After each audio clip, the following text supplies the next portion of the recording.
So, moving on to arguably the most stressful part of interview season. I feel like I've said that about every part, the application, the interviews, the post-interview communication. No, but really, I think that making the rank list is the most stressful part of the whole residency application process itself. And truthfully, I can't help you make your rank list because it's a completely personal decision. What I will share though is 4 tips that I have and 2 things to keep in mind when making your rank list. Tip number 1, don't rank programs based off of where you think they ranked you. That is the worst thing you can do for yourself, and that is how so many people wind up going unmatched. The match only works if you are ranking places based off of where you want to be and feel like you'll fit in, and programs rank applicants based off of how they think those applicants will fit in and how well they think they can help them reach their goals.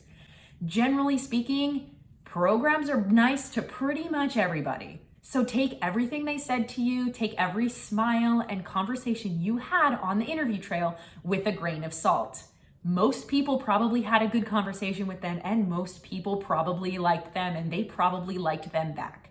Please don't try and play the guessing game as to whether or not you think a program is ranking you highly. Don't do it. Even if they tell you in an email that they're going to rank you highly, they might just send that email to everybody. You don't know that. Don't let this affect your rank list. Please just rank the programs based off of where you want to go and which programs you think will help you ultimately wind up where you want to be in the future. Tip number 2, this is the most important tip in my opinion. You need to figure out what's important to you. There are a bunch of things that you can rank programs based upon, a bunch of different things that you can weigh, but ultimately, what matters to you might be different than what matters to your friend who is also creating a rank list. For example, patient population was something that was super important to me, and I weighted super heavily on interviews. And some of them didn't care. They just wanted to know which program was going to get them the best chance of matching into a HEMONC fellowship in the future. Not everyone's priorities are the same. You need to figure out what's most important to you, and these are the factors that should be helping you make your rank list. A word of advice: try to keep in mind that you should be using the larger factors such as fellowships and board pass rate and culture of the program and interaction with residents. Those larger picture things are what you should be making your rank list based off of. Things like call schedule, meal stipend, whether or not they pay for step 3 shouldn't really play a role in you making your rank list. If you're really struggling to differentiate between 2 programs, you can use them. But the reason you shouldn't rely heavily on these is because all of these things are subject to change. If anything, COVID has proved this, not only based off of pandemic, but just based off of feedback from the residents in the program in general. For some programs, 24-hour call really works for them and it allows them to have more vacation days. For some programs, it really doesn't work and it just leads to a lot of burnout. So try to keep these little minuscule things to a minimum when it comes to letting them affect the ranking of a program on your rank list. What I do recommend is making a spreadsheet. I kind of alluded to this in the last video, and what I recommend doing is picking the 5 factors that are the most important to you, scoring them on a scale of 1 to 5 for each program, and then if something is a lot more important than one of the other 4, consider weighing that by 5 or by 3.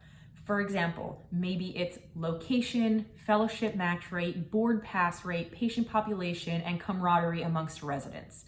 But for example, say that you're really looking to stay in California. You can weight the location by 5. And then at the end, you essentially have a quantitative measure of which programs are going to get closest to your goal. I made the joke in the last video that medical students are obsessed with statistics because it's true. Medical students love objective data. I don't think you should use quantitative analysis to make your entire rank list, but where it is useful is when you're struggling to differentiate between 2 different programs. The quantitative analysis can be very helpful. If you don't want to spend time making an Excel spreadsheet, numbering things from 1 to 5, and then also weighing them, there's an app called NRMP Prism. And basically you just enter the programs you interviewed at and they have a scale which you can rank a bunch of different characteristics on. The downfall to using the app instead of creating your own spreadsheet is that you can't weigh the different characteristics if you want to. And then you also have to go through and use everything that they listed as a characteristic that may not even be important to you. However, if you don't feel like making an Excel spreadsheet, this is a great alternative. The next tip I have for making a rank list, go with your gut. I know that everyone probably wrote down the call schedule, meal stipend, blah, blah, blah, blah, blah. Ultrasound curriculum, academic half day, daily morning conference, doesn't matter. Go with your gut. Whatever you thought of the program right after you interviewed there is going to play the largest role in you making your rank list. And it should, because your gut's not going to lie to you. And the last tip I have is that it is easiest to make the beginning of your rank list first, the end of your rank list next, and then work on the middle.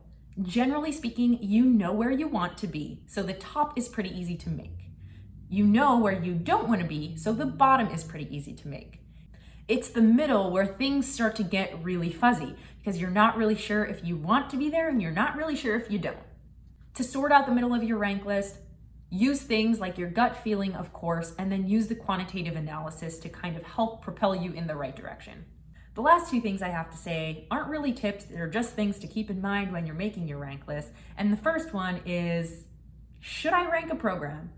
If you're asking yourself this, you probably shouldn't. But realistically, you just have to figure out what's more important to you. Would you rather match, period, even if it means risking winding up being unhappy for the next 3 to 7 years? Or would you rather go unmatched, not match at a program where you're going to be miserable, and wind up applying the following year and potentially match into a program where you're going to be happy instead? Everyone has their own personal preference on this. There's no right or wrong answer. It's just what you prefer. The other thing to keep in mind is for those of you who applied to dual specialties, I have a couple things to say on this.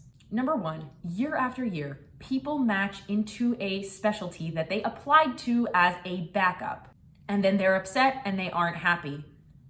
So then why did you apply to this specialty?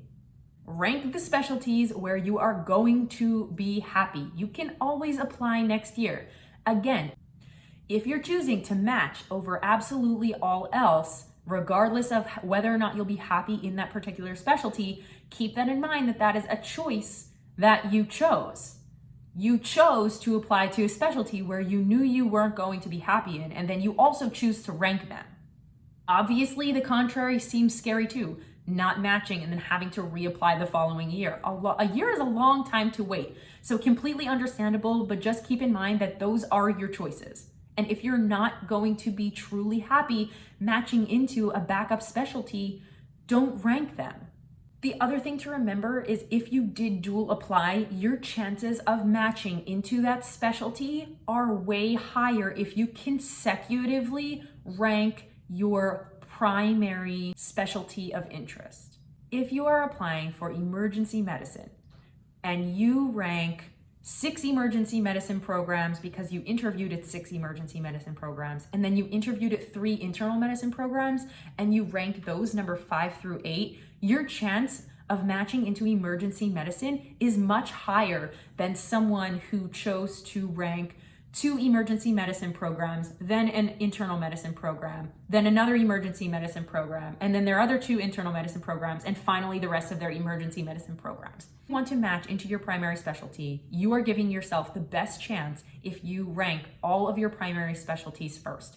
If you are interspersing your secondary specialty, you are running a high risk of matching into your secondary specialty, first of all. And second of all, that's sort of proving to yourself that you're not willing to do whatever it takes to become the emergency medicine doctor. Emergency medicine residency, for example, is 3 to 4 years. That means if you want to be emergency medicine doctor, but you would rather live in Florida than Nebraska, so you choose to put internal medicine programs above the emergency medicine programs in Nebraska, that means that you don't want to be an emergency medicine doctor more than anything else. It means that you care about your location more. So just be sure that that's something that you reflect upon when you're making your rank list if you did dual apply.